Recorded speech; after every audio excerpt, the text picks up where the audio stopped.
Endi elektr muammosini butunlayga unutsanglar bo'laveradi. Mana shunaqangi cherepisalar chiqibdi. Quyosh panelli ekan. Tomirlarda shu cherepisadan yopadigan bo'lsanglar ham elektr bilan ta'minlaydi.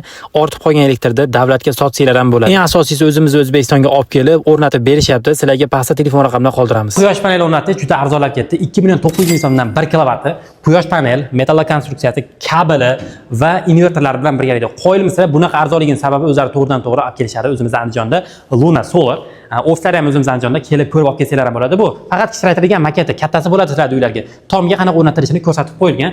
Akalar, xohlasanglar gibrid sistemada, xohlasanglar 380 elektr chiqarib bera oladigan ham qilib berisha oladi.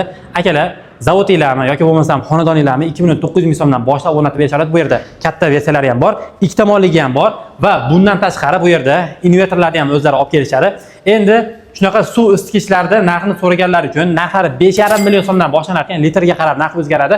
Butun respublika bo'ylab bularni ham o'rnatib berisha oladi. Kelinglar Andijonga ko'rib olib ketsanglar ham bo'ladi. Telefon raqamlarini pastda qoldiramiz.